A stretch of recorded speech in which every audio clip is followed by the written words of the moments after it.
So my name is Coach Christy. I am an insulin coach, and what I've started to see is a lot of people are now starting to gain more awareness and just about sugar and how that impacts our body, how that impacts our health. So I don't know if you guys have ever been vegan, or if now I'm not vegan, I don't push veganism, don't click off the video. But when or if you just had your ears to the social media streets, then you know a lot of people went vegan or changed their lifestyle when they watched a documentary on Netflix called What the Health. That was like one of my big things of why when I was vegan, I'm not vegan anymore, and I don't like believe that you have to transition to that to lose weight or to be healthy. That documentary at that time was what got me motivated to really do something about my health, even like when my family and friends really didn't even understand what not eating meat was. Like, why would you not do that? Fast forward, like I said, I'm no longer vegan, but that documentary definitely shedded a big light just on, you know, the information and giving me the knowledge. So the thing I feel like with social media is social media can be a blessing or a curse. And then also just in today's time, we have a lot of access to information, and it can be a blessing or a curse. The blessing is it does allow us to become aware of different things that we may have never heard of, never known. Just like my channel, if you guys follow my channel, like people have really never known that insulin is a hormone. People have never known that our body naturally is supposed to have insulin. You know, insulin levels are naturally supposed to spike. People didn't really know what insulin resistance was and like how they came to having diabetes from it, or you know, some other condition. They just knew from, you know, going to their doctor. Their doctor is saying, you know, it's their eating habits and their exercise habits, and so they needed to make a whole lifestyle change. And so people are, you know, if you go to your doctor and your doctor say that, people are equating, you know, having fast food or having a slice of cake or what so have you with the reason why they have insulin resistance or a diagnosis that comes from that. Now, be that true, that if you are a person who suffers from insulin resistance, a slice of cake definitely will spike your insulin levels to a high amount, and it does have a impact or a effect on your body more so than a person who does not suffer from insulin resistance. Like, they can eat a slice of cake, it doesn't affect them, they don't have to worry about being dizzy or having a headache or anything like that. But if you are a person who suffers from insulin resistance, then you probably have had those different kind of side effects. So social media is the blessing, or just in today's time, like all of these different streaming services that, you know, shows different documentaries on food and how food is related to our health. And definitely if you are in the US, it's a lot of different countries where things that are legal here to put into our food is completely illegal in certain different countries. And so having access to media in such a capacity, and then also just the people like myself, the health and wellness coaches like myself, who also are sharing information with you guys, it can be a blessing because now you know it and you wasn't aware of it. But sometimes the curse comes in when you get an overload of information, and so you don't know like who to listen to. You get very confused with, well, this person said this and this person said that. This person said I shouldn't eat this, but this person said if I eat it once a day, it's fine. Like, even though I still have insulin resistance, or I'm still pre-diabetic, type 2 diabetics, or still suffering, like my PCOS symptoms is so bad. So why is this person saying it's okay and this person saying it's absolutely horrible? So that's one part of the curse, is just like having a lot of confusion. The other part with the curse is, I feel like that, now I hope that social media doesn't get crazy with me saying curse. Maybe I'll just say the downside. The other downside with this is, when you gain information, you notice just how wrong things are. Like what is allowed in our food, what, like I said, if you watch What the Health, just like what happens in the process of getting food to your table, and just how all of this affects the health. And so you start to be like, I need to do something quickly. I'm getting ready to go on a detox. Like, everything in my refrigerator is getting ready to be cleaned out. If you are a person who has like always been on some type of diet, on some type of fast, on some type of you're calling it a lifestyle change, but it's really not a lifestyle change. We'll get into that later as well. But you might be calling it a lifestyle change, and so you have maybe been a person who has cleaned out their refrigerator multiple times, whether you've thrown it away, given it away to family and friends, or donated it. Like, you've gone through the process of cleaning everything out of your refrigerator cabinets and replacing it with something that you see as more beneficial to improving your health. And so with that, and so then you dive deep into this shift, and this shift is drastic. This shift is going from this one place to now, like I said, you're completely emptying everything that you own in regards to food, and you're exercising. You might start a 10,000 step a day challenge, like something like that, but you're making leaps and bounds forward, right? Well, I feel like that's a downside too. Like I said prior, I talk about the 1% shift, and I also talk more the things that I understand, even when it comes to like my 4-week challenge. My 4-week challenge, like the first week, you're pretty much able to eat everything, just you can't eat things that have added sugar in there. And so you might be saying like, well, that's still unhealthy. Like, once a week I do these things, and every week of my challenge, even at the 4th week, when we're focusing on intuitive eating and foods that are less causes less inflammation in your body, like that's week 4 of the challenge, I still have this thing called, what is your opinion about Olipop? Well, I'll get to that. That's a good question. What was I gonna say? Oh, I still have these things this day in each week of my challenge called Feed the Beast Day. And that day I specifically say, hey, you can have your slice of cake, you can have your macaroni and cheese, you can have whatever you want to have.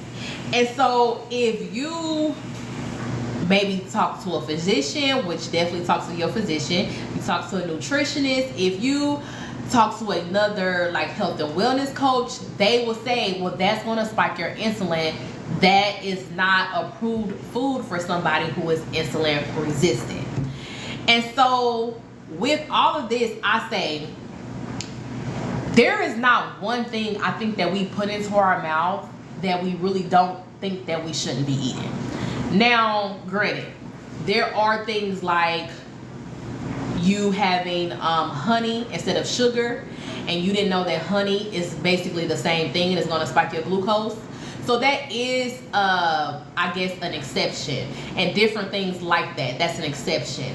But you having a fast food burger or something that's processed versus something more home cooked, something more low carb, something a lower glycemic, like, if I put both of these plates onto the screen, which one will be considered healthier. So that's not a problem, and I know that. And I think a lot of people who focus so much on the lifestyle change and seeing the results of maybe weight loss go into things more extreme, and they discount the human behavior. They also discount that this is a lifelong progress of developing a habit. This is, you have developed a routine for yourself. And so if you have an emotional trigger, your routine has always been to go grab a piece of cake. That is your routine. That is ingrained into you. Just like you sweep the floor before you mop. That's ingrained into you. You can look at the floor and not see anything on your floor, but you're still going to grab the broom to sweep the floor before you mop. That is a routine that's ingrained into you. And so even though there's a lot of different products that have came out that say, hey, we sweep and mop at the same time, there's a group of people who have not transitioned over to that because that just does not make sense in the brain. It doesn't make sense in their human behavior to have something that is being wet on the floor and also picking up dust and cereal crumbs and whatever else they show in the advertisement at the same time. So that's the part that I really focus on, is the human behavior, and then also how do we combine this with implementing those foods that we know that our body is going to love while we're insulin resistant, and how we can sneakily, reprogram and change our innate now routine without it being so extreme. Because with each of these changes, whether it is you went vegan, whether you tried keto, whether you did an extended fast, whether you have even did like a juice cleanse or anything, we know that around 3 to 4, I've witnessed that day 3 to day 4 is when our body is really starting to get fidgety. We really starting to crave the different things.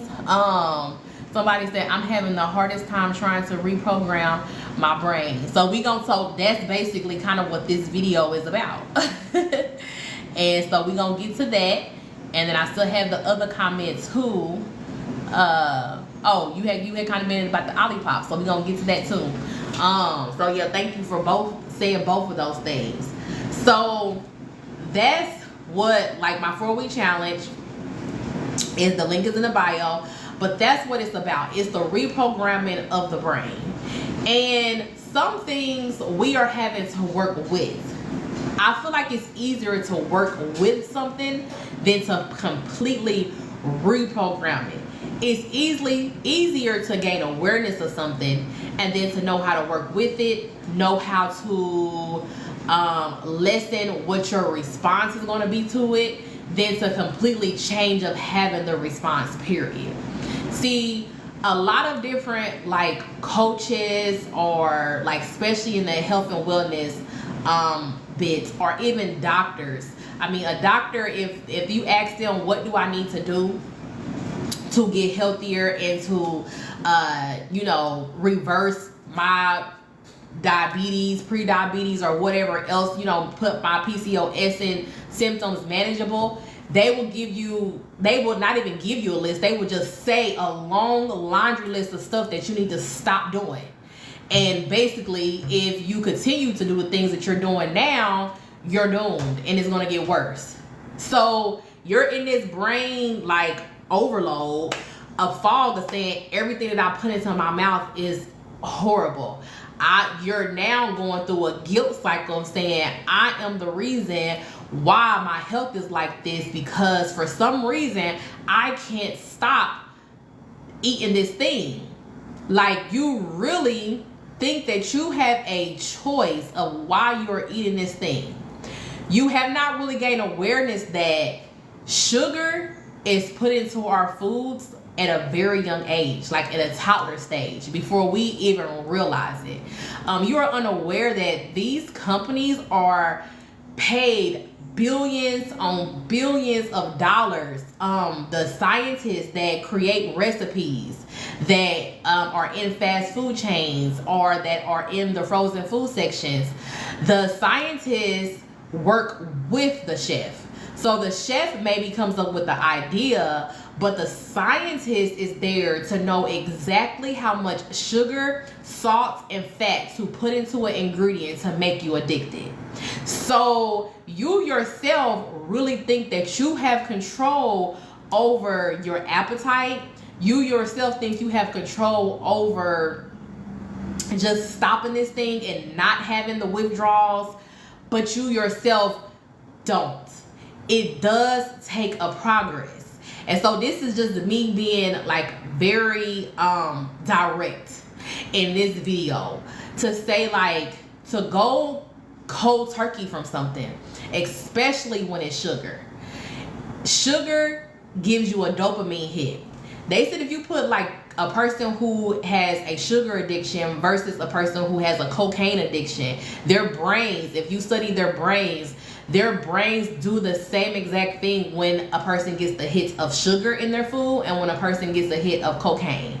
And so when these people are getting off of this and going to detox, getting off of this, their brain looks the same exact way in the withdrawals and healing itself. So this was studies done. It's the same exact thing as giving you the same dopamine hit. And so while you're on a weight loss journey, it is 100% a journey. And this is not cocaine that we are doing. This is food. Food is something that you have every single day. So it's okay to have a day where you take that day and you eat, like I said, the things that you desire, that are pleasurable, so you can stay on track. Because this is, I'm gonna say it again, a journey. So this is a journey, and each day and each step you're going to be learning something different.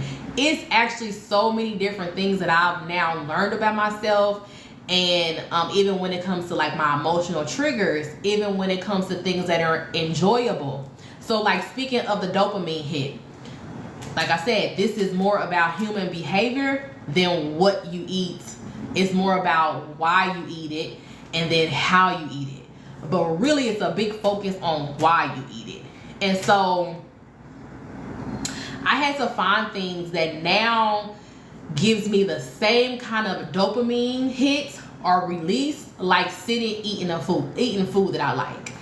Like instead of eating the comfort food while I'm watching TV and that's a routine, hey, a good movie is on, let's get some snacks. That's been a routine. Like this, that's embedded in me. So now how do I really break that routine? Well, it's something that happens progressively. And it's something that happens progressively to know maybe what food would you eat instead of that food, but that takes time too. So, sorry you guys. So like I said, it's going to be a lot that I literally can't even talk about on live. And so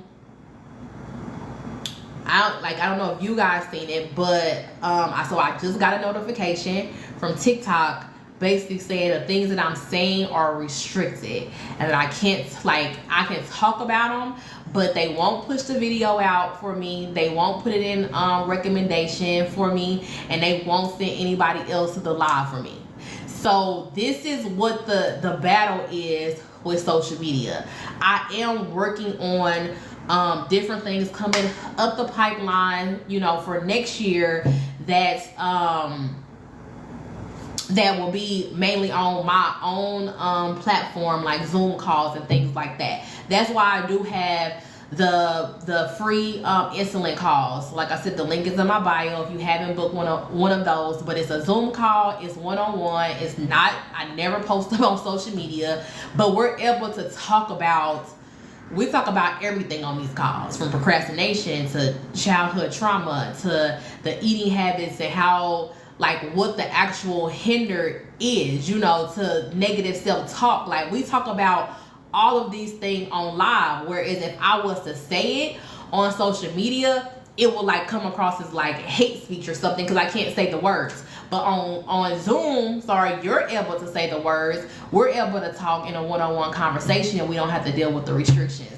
Then also, if you have gotten my 4-week challenge, like I said, the link is in the bio with that too. Like, then you're on my email list. So when classes come up and things come up, with us talking, it's on a Zoom call, and I don't have to worry about being on social media, because social media is not going to allow us to really break down a lot of the mental human behavior part. So I talk a lot about the food part and like what to eat and how to eat it, but the why we eat stuff, that stuff unfortunately is going to have to be off of the social media platform. So I'm not even going to be on here long. The first when you ask like what do I think about Olipop, I think Olipop is great if you are a person who loves a good soda. And now the taste, it could be something for you to get used to. But if you are a person who loves soda and like you drink, like I have one of my supporters who is on YouTube, and they say that they drink like a 2 liter to, sometimes multiple 2 liters a day. So if you are a person who is drinking Olipop, can you do half, like if you make a glass of Pepsi, can you do half Pepsi and then half of a similar tasting Olipop? So you kind of watered it down, but instead of watering it down. So that's one side, that Olipop and Poppy and like all of those are great. For some reason, I think triggers my insulin resistance sometimes. So yeah, so I was getting ready to get to that part. So it's great for that part of diluting your like the amount of sugar you put in. So if you're watching this on YouTube, commenters said I love Olipop, but for some reason I think it triggers my insulin resistance sometimes. Okay, so now the other part with not just that pop. So with because I don't want just like to mean one company. With all like the seltzer water type, the flavored seltzer water pretty much is what it is. It's still something that's carbonated. So carbonation, because it has like baking soda in that, to be able to make like that kind of that carbonation, it can cause inflammation in the gut. And so with that, you can become bloated. So the seltzer waters, just like if you had a regular pop, it's going to do the same thing for your stomach. It's going to basically act the same exact way in your stomach of it becoming inflamed. And so that is the thing, like, to where you want to start being able to trickle down off of all of that. But if you're right now you have a Pepsi or a Coca-Cola with every single meal, implementing Olipop is a great 1% shift. And then if you are a person, you said it's like it raises my sugar after I drink it. My body does the tingling and numbness thing. So yes, so it's causing a insulin response. So our body sometimes doesn't know the difference from you drinking, because it's a brain thing. It's really not that, like we was just talking about, well, I can't say the word dependency, and we was just talking about how it looks the same underneath a microscope with our brain, like if we are doing this or doing that. I can't say the words. Okay, so our brain, just how sweeping first and mopping is just a routine. When our tongue feels a certain thing, the brain is so crazy, y'all. When our tongue feels a certain thing, it's gonna respond the same kind of way, because it's actually a brain thing. So our brain is actually triggering that we just had a regular soda, and we didn't have a regular soda. We had something that was more healthier. And so I would say start to trickle down off of that. Say it's crazy because I don't drink soda and I really ever drink it. So how is it getting triggered? Because that's just how our brain works, and it could be something that the ingredients, I don't know all of what Olipop use. I don't know if they use, hopefully they don't use aspartame, because aspartame is a chemical. And so I always tell people to be very mindful of the sugar substitute they use. Like ice is like the bomb. You said it's stevia in there. Okay, so ice, I know ice is the bomb, but ice uses aspartame. So it's just, even though you don't drink it regularly or you rarely drink it, you still have insulin resistance. And so until your insulin resistance is basically reversed and it's dormant, it's gonna act really funny. And so that's just like me. I can eat something low glycemic. I can just eat some eggs. I can eat a salad, and I still will, like, my vision will still sometimes become a little bit blurry. I still will become a little bit fatigued right after I eat. Now, after, you know, some time have passed, it'll be back okay, but that'll be it's just really a sign of being insulin resistant. But one thing to counteract that is to have fiber. So I don't know if you drink fiber or take a sugar-free fiber supplement every single day, but that's one way to counteract it, because fiber is like my best friend. So I have to drink fiber every single day, because like I said, even having a salad, having low glycemic stuff, if I don't have fiber, my body and the signs of high blood sugar will still come. So I'll like fiber by itself. So fiber by itself, not because if you drink Olipop rarely, then that's just the fiber from there rarely. But fiber every single day.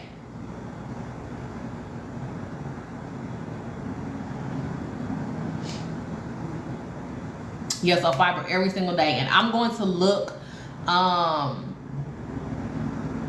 you're welcome. I'm going to look on the Olipop label to see, but like I said, the baking soda that's not like something you really want to have if you have insulin resistance. So that's another thing that I don't really have things that have baking soda or use baking soda, because I know that that's going to trigger my insulin resistance. And baking soda is that normal, the regular carbonation. So it's a natural thing to make the carbonation, but it affects the body. And yeah, it'll make you have mess with your glucose. Just like coconut sugar. Coconut sugar is seen as low glycemic. They have it all on the bottle if you get coconut sugar. But and there's no sugar in there, it's just coconut. And I think they probably sweeten it with stevia or something like that. But coconut sugar, it even spikes I could tell my insulin spike. And a lot of other people who I've asked or have seen, who I'm just now seeing start to talk about it, that the same thing happens to them as well if they eat coconut sugar. So anything like coconut sugar spike their insulin too. So like those are the things that I always like stay away from, like the coconuts, the dates, all of that. Coconut, date sugar, honey, I put that all in the same category as a no. But if you are a person who has sugar every single day, then your 1% will be the honey, even though it's still going to spike your insulin the same way. It's just doing that 1%. Or stevia. Stevia still sweetens, but it's a great 1% shit. So you're welcome. I hope that answered your question. So yeah, so if you get my 4-week challenge, week 4 we talk about, it's all about food sensitivity. It's all about food sensitivity, inflammation, and bloating. That's week 4. And intuitive eating. So week 4 is all about, basically you're on like a food trial. And that's where you implement certain foods and you're able to see what the response of your body is having. Whether it's a bloating, whether it's spiking your glucose levels high, whether it's making you dizzy, if it's causing like insulin resistant signs, That's what week 4 focuses on. Like me, I can have, I think they're called cruciferous vegetables. So broccoli, cabbage, cauliflower. I can't have any of those. Those are all low glycemic vegetables. Those are all low carb vegetables. That a lot of people, if you see on keto, they'll eat it. You know, people even do like the cabbage soup diet. But those spike my insulin levels high. And it's really because it's giving my body, it's giving me internal inflammation. And so it's making my insulin levels spike because of the gut. So like Olipop or carbonated drinks, it messes with the gut. And so it's going to make your insulin levels spike. If you are sensitive to it. And so yeah, it's a lot of different things like I'm sensitive to that are considered low glycemic and low carb, but I still can't eat them because my body still has a response.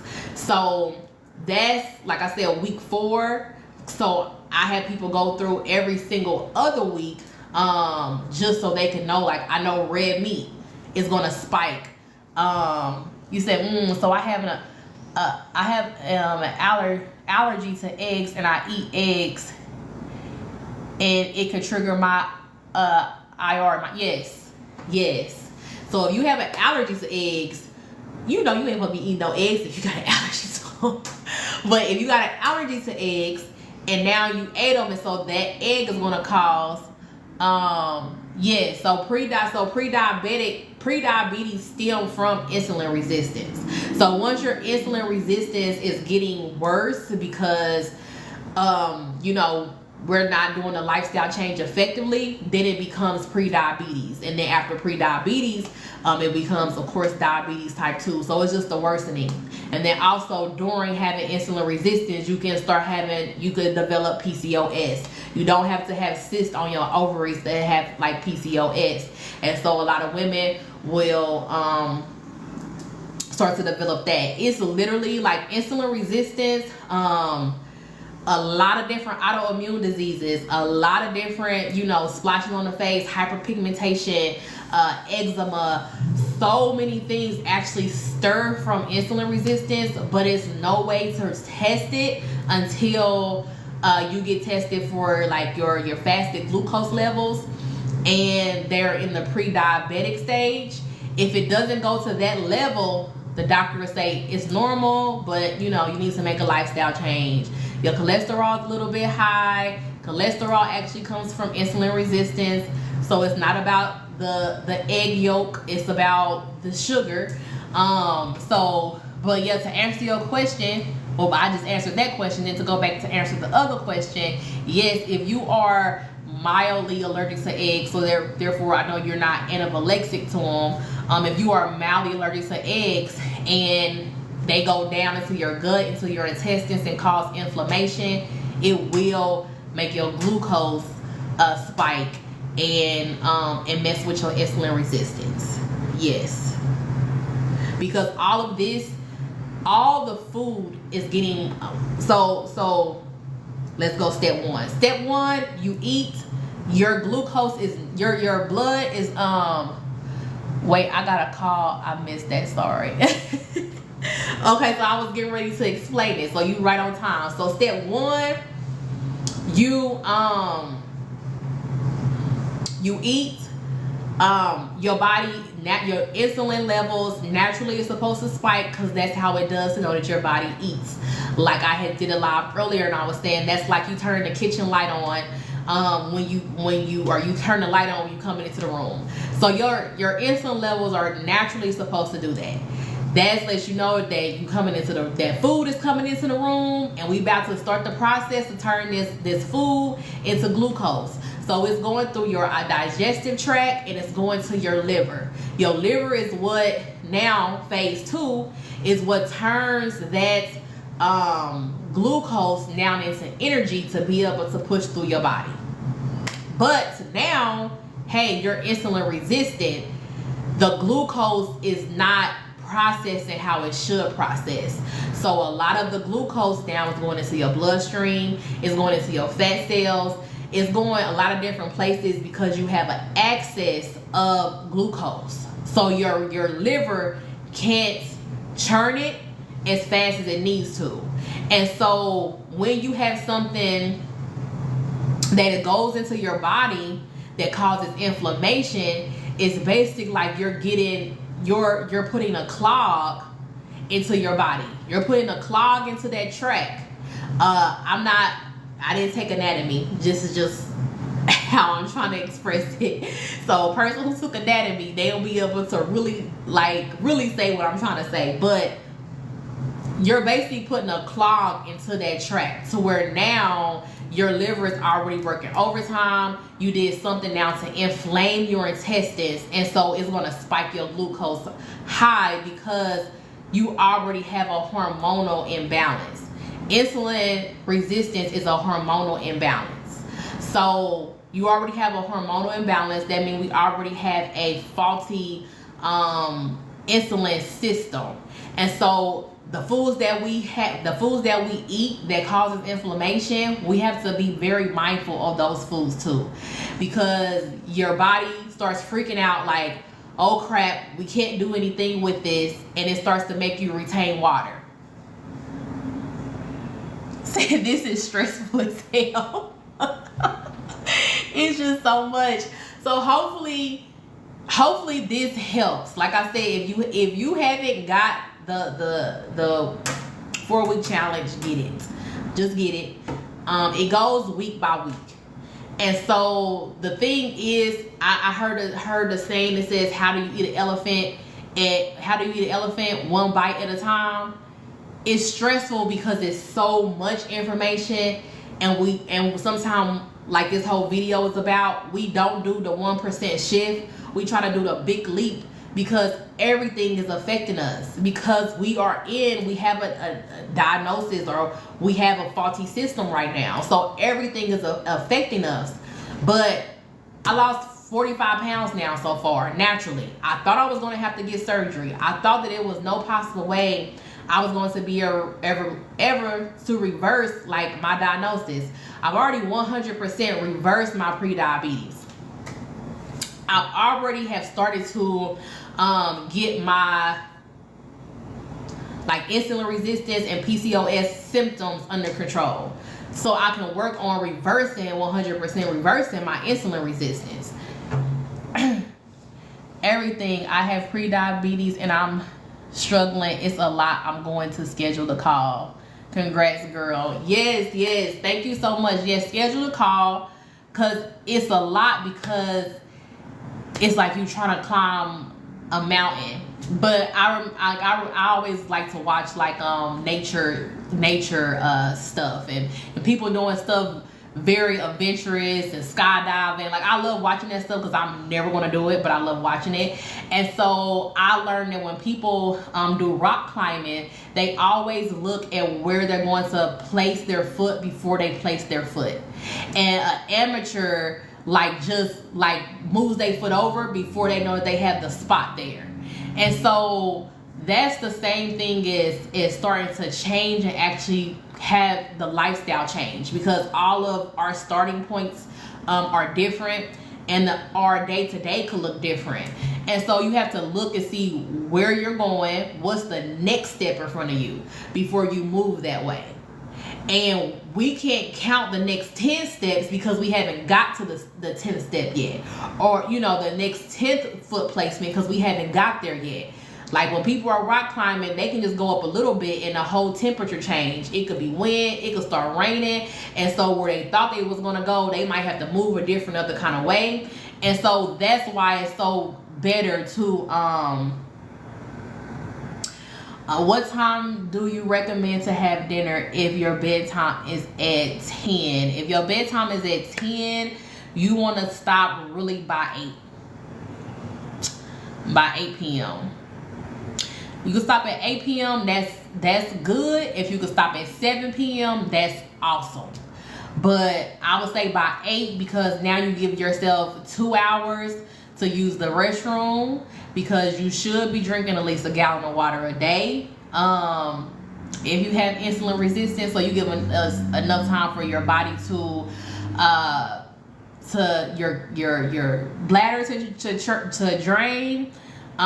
And it says some comments in the live were filtered to protect this community experience. So sorry you guys if you're asking a question that is not like derogatory in any kind of way. TikTok is just being really crazy on this live right now. So it just sent me a note that's saying that I'm not getting some of the comments, the comments that are being filtered out. So sorry you guys, it's just been really wild. So that gives you enough time for you to empty your bladder, and it also gives your insulin levels enough time to get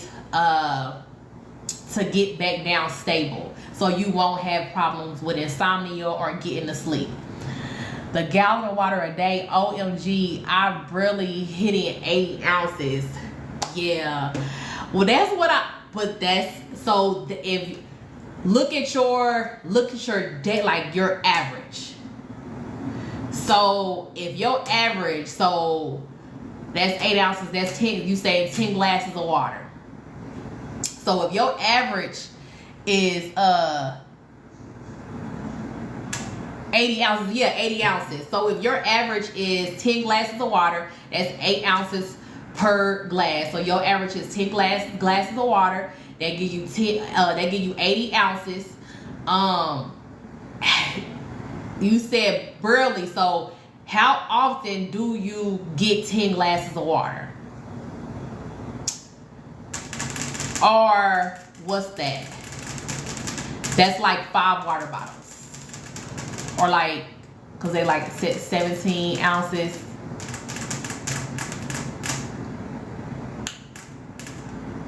So that's like 3 water bottles. 3 water bottles, that's like the 17 ounce, we'll say about 3.5, or 8 glasses of water. I don't know, I only drink water when I'm thirsty. Some days I'm thirsty more than others, so it depends. Okay, so the water, these are the basics that I always do every single day. These are the basics that I'm gonna monitor every single day. I don't care how I eat. This is what I gotta do every single day, no matter what. I gotta drink a gallon of water. And so if you don't get to a gallon of water, this is what you just need to be mindful of now every single day. How much water are you really drinking? Like by next week. So you're going to schedule your call. We're going to talk on your call. I'm going to ask you some questions. It's a very laid back call, but I'm going to ask you some questions. And like I said, just very laid back. But by December, if I ask you the same question, you should be like, on average, on a good day, it's about this amount of water. On a bad day, it's about this amount of water. But this is usually what I do. Like, you know that for a fact.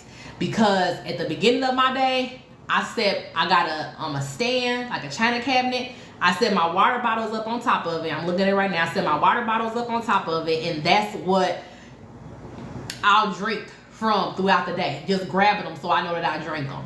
So I'm going to monitor my water.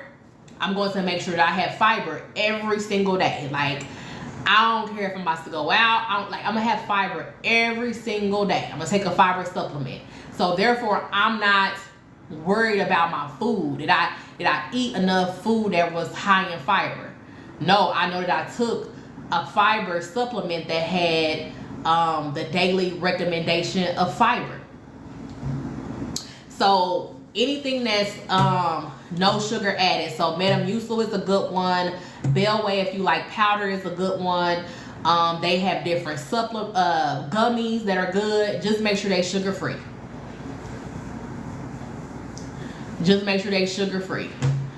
And you can get them in any form that you want, whether it's a pill, a gummy, because they have, I know a lot of people was like, oh, I stopped getting gummies because of the sugar. And I'm like, the world is up on the sugar free, so you can get sugar free gummies. You're welcome. You are definitely welcome. So water, fiber, that's checked off the list. Even if you got to sit at 1 o'clock in your phone, and then a 15-minute walk every single day. It can be outside.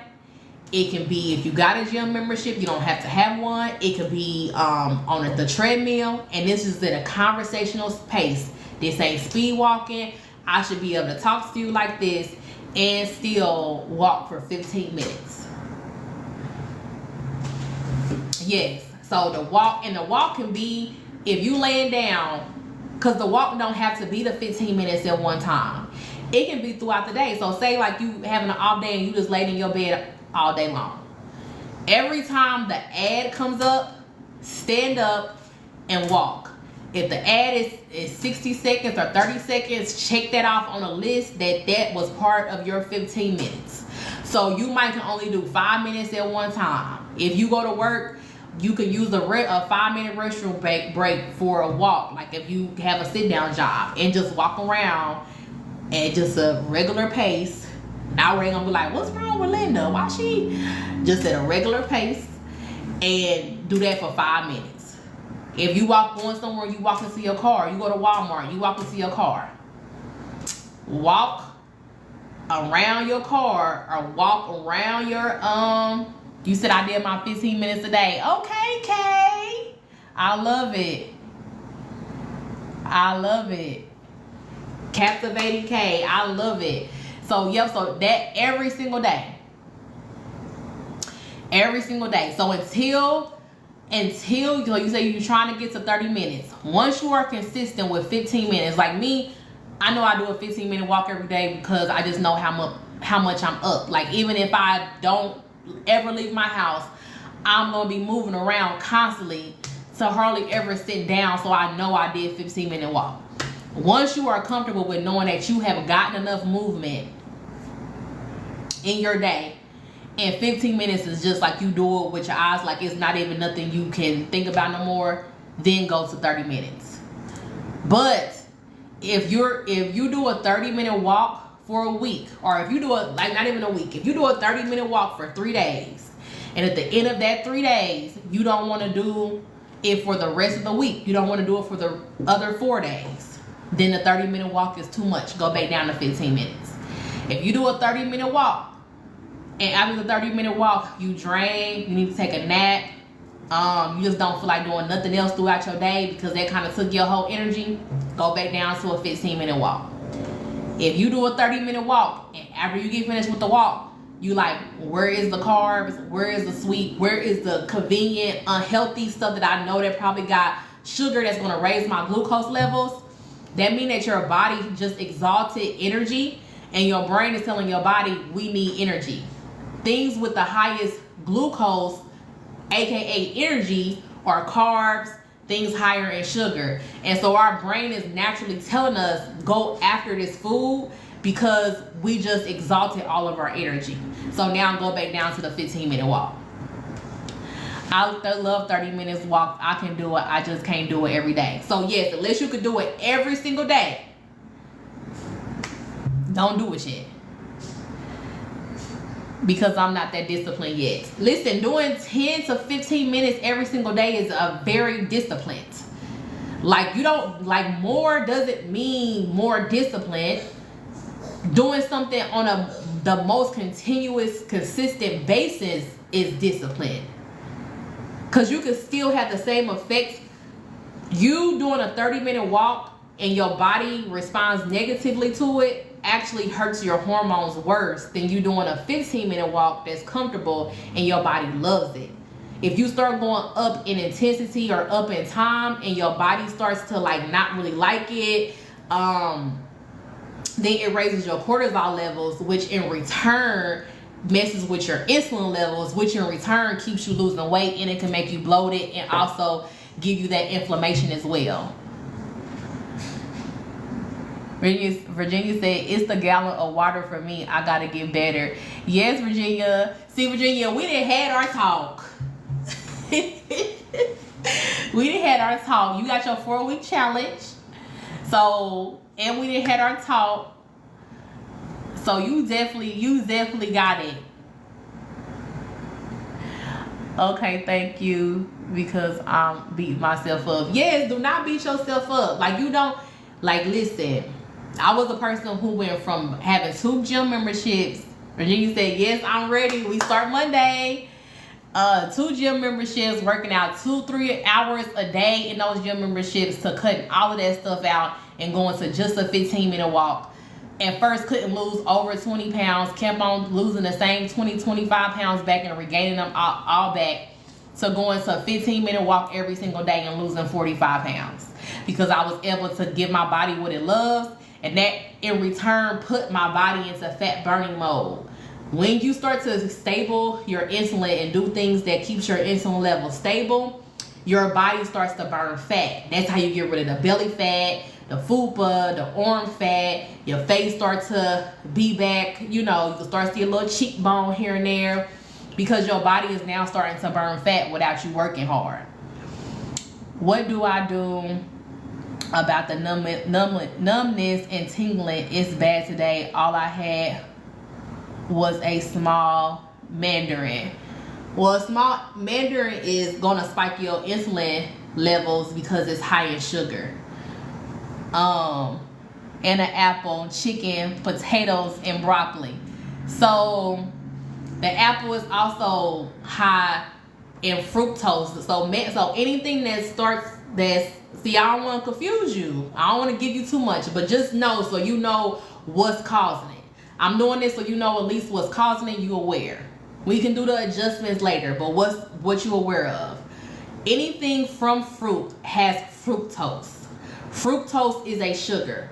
Fructose actually goes more to your fat cells than all the other type of sugars. You have glucose, you have fructose, you have but it's three types of main sugars, three types of sugars. So the fructose goes into your fat cells more, and it spikes your insulin levels higher. And so the apple and the mandarin orange spikes your insulin levels. Okay, chicken is a protein. It's high in protein. Depending on how much chicken you ate, it's going to spike your insulin, but depending on how much chicken you ate, it could have spiked your insulin levels high. And so I always, even in my Facebook group, I tell people that I do love high protein. Like, we want to be protein focused, but we want to make sure that we're not over consuming protein, because it will spike our insulin levels higher. The girlies who are bodybuilding and high protein and can eat like this big old plate of protein, they don't have an insulin resistance problem. We do. Okay, so now the next food, potatoes. Potatoes turns to sugar in the body. Potatoes you can dump into the same bucket as rice and pasta. It's going to do the same thing. It's going to turn to glucose and have a higher level of spike. Even sweet potatoes, which people say is a better alternative to a white potato, not with insulin resistant, is pretty much going to do the same thing. And so now those are 3 foods, and then depending on how much chicken you ate, that's 4 foods that spike your insulin levels high. Broccoli is low glycemic, which means it's a low sugar content vegetable. It doesn't turn to like sugar. When I say it doesn't turn to sugar like in a high amount in your body, and it's low carb. But like I said earlier, my body doesn't like cruciferous vegetables, broccoli, cauliflower, or cabbage. And so eating those things makes my insulin levels spike. So now what to do to combat that? Since you probably don't have a fiber supplement at home now, don't worry about that, but you need to drink water. Right now you need to dilute your blood sugar. And you're gonna do that by drinking water. And drink you some glasses of water. You're gonna have to just sit there and drink. One of those glasses, I want you to put a little bit of salt in there. If you don't have a sugar-free electrolyte, put a little bit of salt in there. That'll give you electrolyte so you won't be dehydrated. And then just constantly be drinking water, because you don't want to become a diabetic where they gotta now give you an insulin injection. Say, what the hell? So what fruit do I eat, and how much protein am I supposed to eat? Aim for 30 grams of protein if you can per meal. So I believe eggs, like you say you eat eggs I believe is like 7 grams of protein for one. So if you ate 3 eggs, that's 21 grams of protein. Now, I don't know what other protein you got on the side of that. If you got sausages, that's probably like, you know, 10 to 15 grams of protein. You know, like you could be eating a lot of protein in just that one sitting. So try to aim though for, 20 to 30 grams of protein per meal. And then fruit. We know that fruit is fructose, and so it is sugar. If you are a person who has fruit every single day, and you gotta have fruit every single day, start with berries. Berries are more lower glycemic, so you can have strawberries, you can have blueberries. How do you feel about apple cider vinegar? I don't do apple cider vinegar because in order to make apple cider vinegar, how it's created is through sugar. It's kind of just how you will create like any type of like extract or something like that. You'll use sugar. And apple cider vinegar, they use sugar in it too to start the don't get me lying, to start like the yeast or whatever to form it. You said I use Celtic water I use Celtic salt in my water. So if that's the salt that you have, that's fine. When you go shopping again, you don't have to do it now. Don't throw anything like, you know, when you go shopping again, get you some pink Himalayan salt if you don't already have it, and then use that. So yeah, raspberries, blackberries, blueberries, strawberries, berries. Those are lower glycemic. You will still have a little trigger of an insulin level response because it depends on how much berries you eating too. So it don't, like, you know, even though berries are lower glycemic, if you eating them throughout the whole day and you're eating them because they're lower glycemic, then it's still the same as if you just ate an apple. So you know, you have your half a cup or whatever of berries or whatever berry family you gonna eat, and then do that. Eventually we'll trickle that down. So I needed only to eat the vegetables at this point. That's what I'm hearing. Sounds like I have none. I sound like I can't have none. So if your body don't have any inflammation to broccoli, you can have a broccoli. You can have your meat, and I mean you could have something else other than potatoes. So like try not to have the potatoes, because like right now you said you tingling, you got numbness, like so your blood sugar right now is sky high. Like if it keep on doing that, you might need to go to the emergency room. Like if you can't get your glucose levels to drop down, like your glucose levels are sky high right now, your blood sugar. So right now, like you just doing water. If you go to bed at 10, I'm on Eastern Standard Time, so it's 6:37 p.m. right now. So if you're on the same time zone, yeah, tingling and numbness, like that's yeah, you need to probably just call because I got like at here we have like a you can call the hospital and like speak to an on-call nurse or leave a message for the on-call nurse, and they'll call you back. And so you can let them know that you're pre-diabetic, like after you ate, you've been feeling this way for hours. They might ask you if you checked your glucose or whatever, and they'll say, hey, you might need to go to the emergency room. But yeah, numbness and tingling all over your body, and you feeling like that, and it's not going away, and it's been hours, like that is better to be safe than sorry. And you don't want to be somewhere where like you pass out or something like that, especially if you just numbness. You don't want to be walking and your feet buckle or anything like that. So I would definitely say, I mean, I'll go to the emergency room for anything. I'd rather for them to just go ahead and check me and send me on my way. Yes, you can pass out. I've fainted before. I fainted before pregnant. in the grocery store because I suffer from insulin resistance. I had not ate because I had so much stuff to do, and my blood sugar had dropped very low because it's bad for you to let your blood sugar drop low as well. You don't want it to be high, you don't want it to be low. And I could just remember swiping my card in a thing, and then as soon as I did that, like my head just did like that, and I passed out pregnant.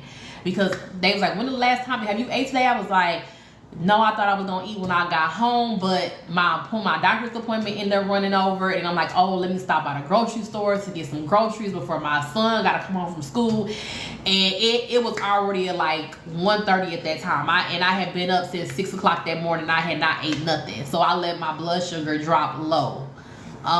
Because when you are insulin resistant, you shouldn't be doing any like extended fasting. And then with me being pregnant at that time, my energy was getting used, of course, very fast because I have a child. And so yeah, I passed out. So you could pass out, you could hit your head, like that could have been very serious for me, you know, in that point. So with tingling, numbness, tingling of your fingers, like all of that, that's signs just to go ahead to the emergency room. Because, you know, pre-diabetes is a spectrum. So you could be pre-diabetic, but like at the beginning stages of pre-diabetic. You could be pre-diabetic, but you're tipping over to being having diabetes type 2.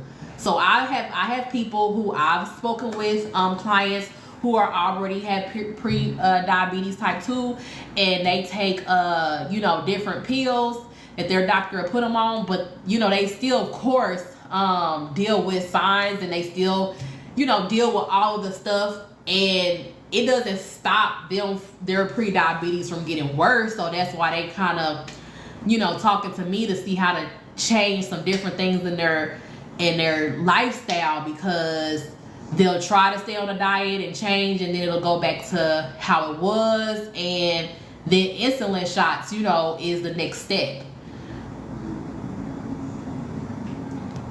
So yeah, that can definitely happen. So if you've ate something, you've had your, you know, blood sugar spiked, and so you're getting all the signs of, you know, high blood sugar. We all have different signs. And you drinking your water, you chilling, you haven't ate nothing else. Hours is passing by, and you still sitting there tingling and numb. Just go to the emergency room. Go to the emergency room. They might be able to go ahead and give you some fluids. Okay, thank you. I would definitely schedule a call. Maybe if I lay down and drink more water. I don't like that. Listen. You about to go to the ER and talking to me on my live, because I don't even want you to lay down. I'm scared now. So now I need you to schedule a call just so I know that you okay. I need a wellness check. I need you to send me a DM. I need a wellness check.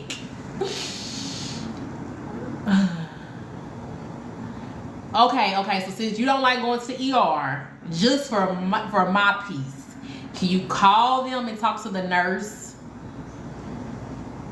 Just call the ER. Have the nurse call you, or talk to the on the maybe 24 hours.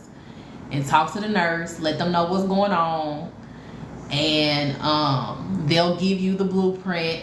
I mean, they'll give you the signs. They'll ask you how intense what you're feeling is going on, and then they'll give you like, hey, if this doesn't subside after you do lay down and drink your water after so and so time, then go. I can try and see and call. Even if I do go, what much can they do besides give you an IV? Well, the IV is the big thing, because in that IV, they can put medicine in there that is like, I don't want to say medications on here, but like, I know I've heard a lot of people on metformin and gabapentin and all of these different prescriptions. They can give you something in the IV or something like that to now get your blood sugar back down at a stable level. They can flush you as well, because hydrate you as well with the IV, because if you are saying you're a person who rarely drinks water, only when you feel thirsty, you could be actually dehydrated too. And so like all of those type of things are signs, you know, dehydration can give you signs of insulin resistance. Like you can start feeling dizzy, drowsy, like you're gonna pass out, tingling, a lot of different signs, and it'll be dehydration. Dehydration is very serious. Say, okay, thank you. You are welcome. I'm so glad you came on this live today. So yeah, just do that. It's first step is the nurse. And then yeah, schedule the call with me, and we'll talk through it so I can really see what your 1% shift is. So I appreciate the knowledge. You are definitely welcome. I'm glad I got on here tonight because I had already been on here earlier. So I'm like, do I really want to get on here again in 2 days? But I didn't go on here yesterday, so I'm glad I got on here so we could talk through it. And like I said, it's a laundry list of stuff for when you are insulin resistant or pre-diabetic. It's a laundry list of stuff that, of course, is going to spike our blood sugar. But we are also breaking the habit, and we are also breaking a sugar dependency. And so a lot of foods that you eat have some type of fructose in it or sugar in it, like with every single plate. And so not having those things, like cold turkey, and for a long extended period of time is going to put you into a withdrawal stage, you know, where you'll have low energy, you'll be irritated, you'll be like all these, you can't, you know, get moving, all of these different things of, you know, getting off of it. And so that's why I really focus on the 1% shift. But yeah, y'all, so thank y'all so much for tuning in. I will probably be back on here tomorrow. Don't forget to click the link in my bio or in my description if you're watching the replay. Until next time, y'all, I love y'all. Bye.